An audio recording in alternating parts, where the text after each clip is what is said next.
I'm going to tell y'all some stories that I know about your dad and Dar, your husband. And when he was younger, and he would, they'd come out and spend most of the summer with me and Carl, and we just always enjoyed them so much and everything. But anyway, these are some stories that when he was young, before Carl and I married, Daddy, Mary and Joe bought a new car, and they gave Mom and Daddy I think it was a Ford, black Ford. Daddy thought it was so pretty. And we went down to my grandfather's, my daddy's daddy, and the boys wanted to go outside and play, so Mom and Daddy said, yeah, I'll go out there and play.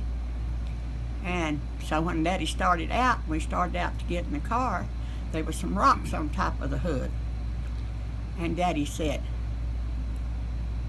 y'all get them rocks off of that hood.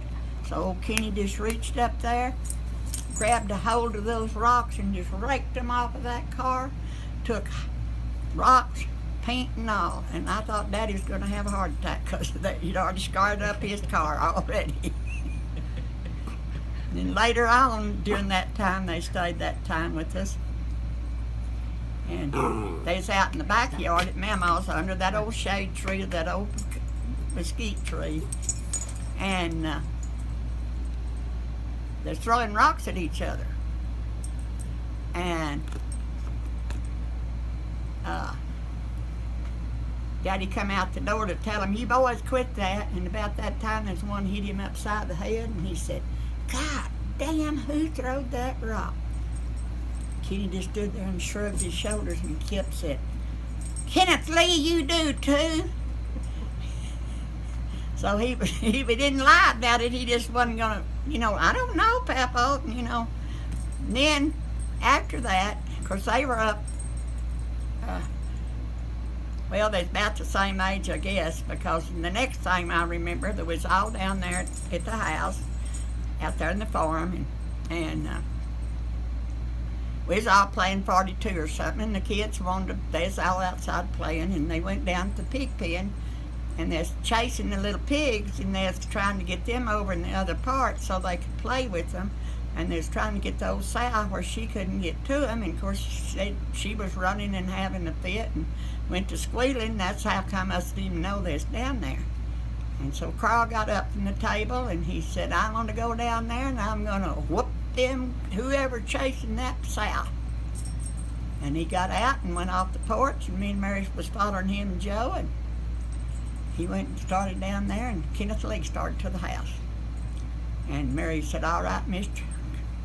Cook, you get that one right there first. And he said, no. He just put his belt back on and tied it up. He wouldn't, if it was Kenny, he wouldn't spank him. And when he was a baby, and I forgot this one first, but when he was a baby,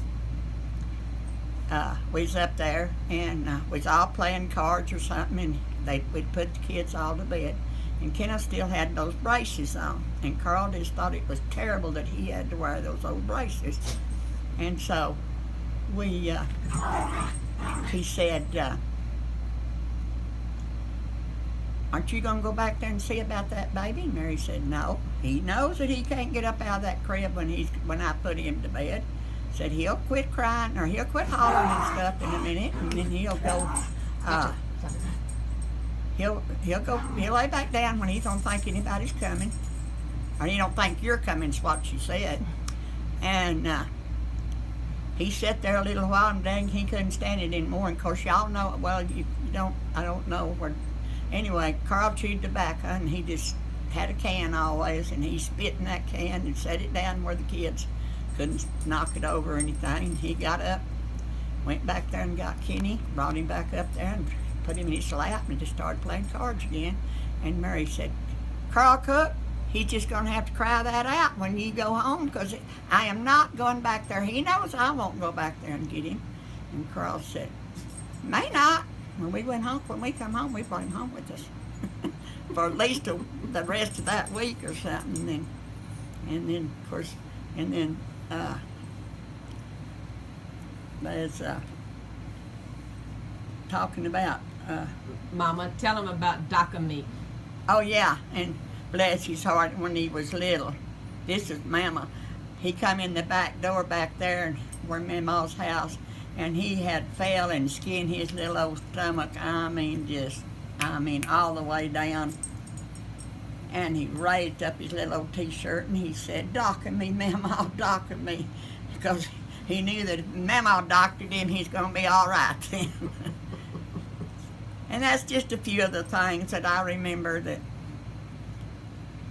you know, and I've just been sitting and thinking about some of the things and how much when they'd come and spend the summers with us and stuff. And of course, Kenny couldn't play because he wasn't old enough, but Kip played baseball one year for Clifford. You know, little league, little, you know, and so, you know, I mean, we enjoyed them as much as they enjoyed coming, because the reason they came a lot was, in the summer, was because with Mary and Joe in the business they had down there at Dallas, the boys wasn't old enough to help or anything, and so they had to stay in there in the office with Mary. And two little boys don't want to sit there all day, so we just tell them, bring them to me, or we'd go get them or something as soon as schools, even after they got up before they was going to school. And before Carl and I married, me and Mama kept them. And you know, just some wonderful things, you know, that just enjoyed him. He's one of my boys. Love y'all. I better quit.